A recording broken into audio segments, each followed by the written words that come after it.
Hi everybody, it's Meticulous Me, or just Mimi for short, or you can call me Meme, I won't judge. I usually hang out on YouTube creating AMVs, as well as watching amazing reviews and critiques of other anime and manga, so I thought to myself, hey, I'm a pretty entertaining person who can slightly, somewhat edit videos maybe a little teeny tiny bit. Why don't I do something like that? And so here we are. My very first anime review series. For a while now, I've been wanting to watch an anime that's been on my mind for probably about a decade, ever since I first fell in love with it way back as a little baby high schooler. Tsubasa Reservoir Chronicle. I first heard about Tsubasa Reservoir Chronicle when there were still about 18,000 Ichigo cosplayers at any given convention, and people would randomly come up to you and hit you with a yaoi paddle while you're desperately trying to keep the truth behind what yaoi means from your parents.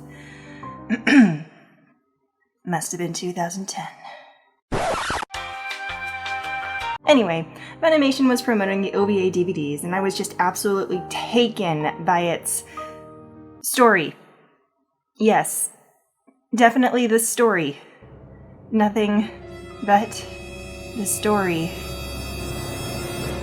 And so I watched the OVAs, since they were free to watch subtitled from Funimation on YouTube. In doing so, of course, I spoiled one of the biggest plot twists in the story before I even started reading the manga, but hey, that's okay. There are definitely some more plot twists in the manga. So I watched the OVAs, which got me into the series, and then I actually went looking for the anime series, yeah, I couldn't find it. Not anywhere. Funimation had, the first episode up for free, but I couldn't find the rest of them for some reason. And since I was a little baby high schooler, I didn't have the funds to go buy the entire anime and manga. Therefore, I bought a cheap used copy of the OVAs and left it at that. 84 years later, I discovered that, you know what, I really want to find out what happens in Tsubasa's story. And roughly 2 years ago, I started buying the entire manga series omnibus collection. Because the anime didn't span the entire plotline, so I'd heard, I went ahead and started with the manga instead because I wanted to get the full story. And I was hooked. Everything about the manga, the artwork, the characters, the stories, the twists, it was all absolutely spectacular, and it spans so many different genres that it could make your head spin. Romance, angst, forbidden love, the past, the future, changing the past to change the future, desert worlds, forest worlds, frigid worlds, really, really frigid worlds. Fantasy, post-apocalyptic, advanced technology, also cute and fluffy. I mean, pretty much the only thing missing is a kitchen sink, but I'm sure it's in there somewhere if you look hard enough. And that's not all to mention the climax of the series where everything is actually explained. I actually just finished another read-through recently, and it kind of went a little something like, the hell did I just read? I didn't understand a word of that. It made more sense the first time around. Now, for those of you who haven't read the manga, maybe you've only watched the series, or maybe you haven't done either, here's a brief synopsis. Sakura is the kind and loving princess of the kingdom of Clow, which is currently run by her brother King Toya and the high priest Yukito. She enjoys apples and is utterly beloved by her people. But she may not be who she says she is. Her childhood friend is the earnest and dedicated Shaoran, whom she has a complete crush on, and vice versa. He's an archaeologist completely and totally devoted to his work, but he may not be who he says he is. A short while into the manga, an event happens, orchestrated by the dastardly double-chinned series antagonist Fei Wang Reed, that causes Sakura to lose all of her memories in the form of feathers. These memory feathers become scattered among different worlds, leaving Sakura as an empty husk. With the help of the space-time witch Yuko and her gift of the dimension-hopping Mogana, Shaoran embarks on a quest with Sakura to travel across all of the different worlds and return her memory feathers. However, in exchange for the ability to travel worlds, Shaoran must pay the monumental price of Sakura never being able to remember who he is or the friendship they once shared, no matter how many feathers they recover. Along for the ride is Fai, the court wizard of the kingdom of Celeste. Celeste? Serasu? Celeste? It's different in some translations. Who is running from his world, determined to never return or stay in one place for too long. He's a clever, witty, fun-loving guy with a penchant for creating nicknames, but he may not be who he says he is. Completing the group of travelers is Kurogane, a skilled ninja from the kingdom of Nihon who, unlike Fai, is determined to return to his world as soon as possible, since he feels that he was unjustly banished. He's stoic, aggressive, and all around rather grumpy, but he may not be who he says he... Oh. Wait a second. Yeah, okay, never mind. Kurogane is actually the only one who's exactly who he says he is, for the most part. Together, these 5 travelers jump from world to world, dimension hopping through space and time to retrieve Sakura's feathers. Along the way, they encounter hardships unlike any other, and are forced many times to make incredibly difficult decisions that will affect their traveling companions for the rest of their lives. In other words, the manga starts out all nice and happy and hopeful, before gradually devolving into a tragic, shock-inducing, tear-jerking, book-throwing jumble of angst. And all that just after the halfway point. That's pretty much the most basic explanation of the series I can give without crossing into spoiler territory, and I haven't even mentioned the recurring characters throughout the series yet. I mean, the ladies at Clamp really outdid themselves with this one, incorporating characters from all of their different stories and creating an incredible shared universe before the Marvel movies were even a thing. It was like they saw Osamu Tezuka's works as the author of Astro Boy, and they were like, it's free real estate. Not only is its plot deeply intertwined with the plot of Holic, like, I'm talking insanely connected with it, some Holic characters wouldn't even exist without the Tsubasa Reservoir Chronicle characters, but it also contains appearances from many other Clamp characters, from Tokyo Babylon, to X, to Magic Knight Rayearth, RG Veda, Miyuki-chan, Chobits, the list never ends. But who am I kidding, you guys already know all this, and now I'm practically just stalling for time. On with the anime. I'm gonna be honest here, I do know a little bitty teensy-weensy bit about the anime in question. I've seen a few episodes here and there, and I know the entire story goes completely off the rails after La Court, and doesn't follow the manga even one single iota after that. I know that there's an episode where Fi tries to save Chi, who is imprisoned in her own kingdom. I know that there's an episode where all the characters are chibified. I know that apparently there's an episode where Kurogane gets hit by a sign? I know that there are filler arcs scattered here and there, that a few of the manga arcs are actually switched around in time sequence for some reason. And finally, I know that the entire anime is generally viewed upon by the Tsubasa Reservoir fandom community like...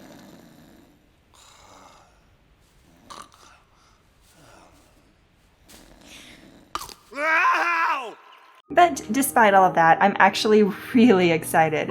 I am so excited to watch this anime adaptation of my favorite manga of all time, and I can't wait to find out what exactly B-Train decided to do with the plot after La Court that made everyone so enraged at this anime.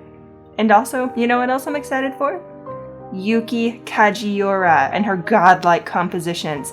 I have loved the soundtrack for Tsubasa Reservoir Chronicle ever since I first heard it in the OVAs, and I cannot wait to hear it constantly throughout this entire series. I even bought a CD of the soundtrack, and I would use the music from the CD I bought to play in the background of this review, but I am pretty sure that if I play more than like a couple seconds of music, Yuki Kajiura herself is going to show up at my door like... FBI, open up! Haven't even played 5 seconds yet. Also beware, I have read the entire Tsubasa Reservoir Chronicle manga, and there will be plenty of spoilers. I will try to keep the spoilers contained to a certain section of each video, and or thoroughly shout it out before I reveal them, but I can't say that I won't accidentally let some slip here and there, so sorry in advance. For this first video, I'm going to review the first episode, which I'm hoping is kind of like an introductory episode that leads into the Hanshin Republic arc. From there, my second review, which I'll be releasing alongside this one, will cover the Hanshin Republic arc. My third review after that will cover the next arc, and so on and so forth. Each review will cover my initial thoughts of every episode in the arc that I'm reviewing. I'll go through each episode of the arc and talk about things that stuck out to me and how they compare with the manga. At the end of each arc, I'll be rating it on a scale of 1 to 10 based on how well it followed the manga and how well it depicted the stories and characters. And so, without further ado, let's get on with it, shall we? Episode number 1. I have to admit, I'm actually giddy as a schoolgirl watching this. All I wanted to do when I first saw the OVAs was watch the rest of the series, and I was never able to, so I'm just so excited. I can't... The opening. It's just oozing with that early 2000s anime nostalgia. It's right up there with Oren and Bleach. 10 out of 10. Would listen again. Mokina seems a bit big. Is that just me? They were about the right size in the OVA, I think. Just a little smaller than a head, and here they seem a little bigger than a head. Maybe I'm just imagining it. So I'm wondering how exactly they're going to explain this if the plot changes after La Court. Essentially, the container won't exist, right? I mean, a lot of people have stayed in that little heartbreak hotel, so how exactly are they gonna explain that? And Sakura comes to have a pleasant conversation in Shaoran's house, which deviates into a pleasant conversation in the street, which deviates into a pleasant conversation while running from the guards? Why on earth is Sakura being chased by the guards? She slipped out of the castle to see a friend, not flee the country.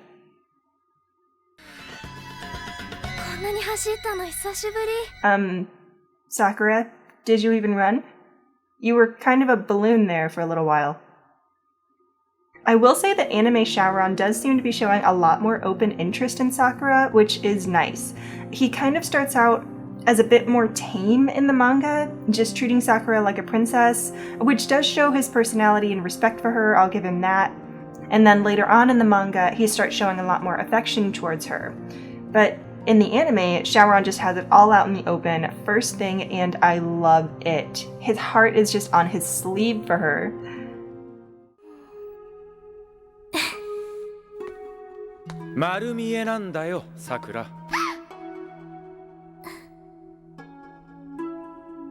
But you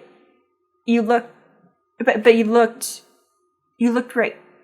How did you looked. ここに地下に続く道があるでしょ。ここから先はどうなっているのか発掘してみないとわからないそうです。ということは、だからあのガキもまだまだ忙しいというわけだ。兄様の意地悪。 Okay, pause. In the manga, Sakura says something here that really portrays her personality and her own love towards Shaoran. She says that the fact that Shaoran will be gone excavating the ruins for so long would be fine because that's what would make him happy. Sakura knows that his entire life is in his work and carrying on his father's legacy. But in the anime, they just throw that line away and have her call her brother mean before storming off.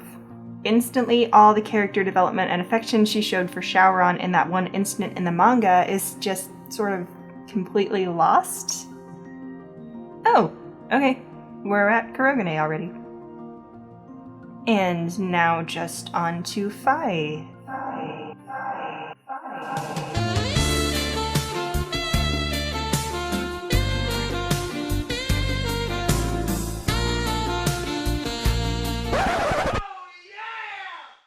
I mean, in the manga, these two weren't even introduced until after Shaoran and Sakura have already been yeeted to the space-time witch Yuko. And that wasn't even a proper introduction for either character. Why are they splitting up their introductions into multiple parts? They're actually really short, like only a couple of pages each. Oh well, I guess we'll see. Oh my god, they corrected the mistranslation. I am so happy right now. This is canon to me. This particular panel in the manga is dead to me, and this is canon. In the manga, there's a mistranslation that bugs the hell out of me, and that's Chi calling Phi the king. She just straight up calls him the king of Celeste, and I'm just like, what? If you're planning on reading the manga, Phi is not the king. He's the court wizard. I mean, I know, I get it. Japanese is hard to translate, and I totally respect that. But I just can't get over that one little mistranslation that could really confuse some Tsubasa newbies. 呼んでる。私を。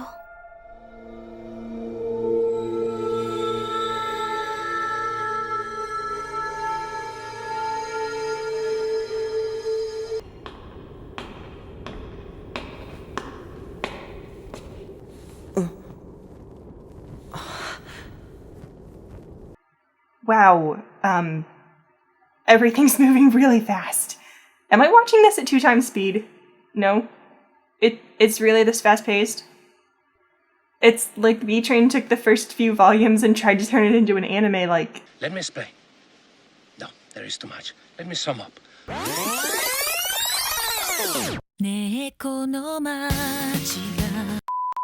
In the manga, yes, Sakura is shown to be in the ruins in the scene following the one on the balcony, but she is introduced first. She isn't just there. It's the very next day, not the middle of the night where everyone should actually be sleeping, and Sakura has come to the ruins with her brother for an inspection of the site. She's incredibly happy to have been able to tag along so she can see Shaoran, and then the plot progresses like it does in the anime, once she's inside the ruins. Well, if there's one thing I know from graduating with a studio art degree, it's that sometimes you do have to cut corners in order to make a deadline. I bet that's probably why this first episode seems so rushed. これから別の世界に住む人のところにあなたたちを送ります。同じ力を持つあの人のもとへ。あの人って誰ですか？そこへ行ったら何をすればいいんですか？あの人は次元の魔女と呼ばれています。彼女に全てを話してください。そして姫を救う手立てを。A little more concern, Yukito. She's kind of dying. You were a bit more upset in the manga, you know? Because she's like a little sister to you and all. You kind of asked Shaoran to beg Yuko to save her? Maybe show a little more emotion? No? Okay. 小僧妹頼む。はい。 I cannot bring myself to believe that Toyo would see them off with a smirk in the manga. I feel like maybe he would have bit his own tongue off first. Granted, in the manga, he was dying of poison while Yukito had to send them away and wasn't exactly conscious for their departure, but still, I feel like he would have instead sent them off while giving Shaoran a remorsefully serious look that just screamed, "Take care of my sister, you brat, and bring her back safely." I don't know, I don't think that a smirk was the best way to translate the mood there. And we're just completely skipping over Chi's transformation? And Kurogene's forehead curse? I mean, those are kind of important in the overall plot. Well, I'll give them the benefit of a doubt. I'm sure they'll probably come up later. There's no way they can leave those out. I mean, they explain the background behind why Kurogane and Phi have to go on this journey in the first place. For Phi, we are shown that his king, Ashura, is asleep, presumably through a spell Phi cast for some reason, and that he has to get away quickly and make sure he is notified if King Ashura were to awaken. To this end, he transforms Chi, a magical being that Phi himself created, into a dome surrounding King Ashura's resting place, and casts a spell where she can contact him immediately when King Ashura is awake. We aren't given any further context before Phi travels to the Space-Time Witch, but it's at least a bit more than what the anime gives us. For Kurogane, he's shown to be banished by the princess he serves, Princess Tomoyo, for being too reckless and violent, happily murdering anyone he deems to be a threat, which is quite a lot of people. Because of his hot-headedness, even after she ordered him not to kill anyone else, Princess Tomoyo sends Kurogane away to the Space-Time Witch to have him go on a journey of self-discovery. She knows that deep down he's a good person, but he can no longer learn anything by staying in Nihon, and so she has to send him away. Before she does, however, she casts a spell on him, which prevents him from killing anyone lest he lose a bit of his strength each time. This spell manifests as a curse mark on his forehead, and the anime does clearly show that, so why are they leaving out the rest of the explanation? These points definitely have to be explained later in the anime, right? I mean, they have to be. And that's the end of episode 1. It left off a bit sooner than I thought, but no worries, because this is only part 1. My second review of Hanshin Republic is already up for the story to continue. See you there! Quick little shout out, this is the cutest ending song hug. I'm melting, it's freaking adorable. And that is all.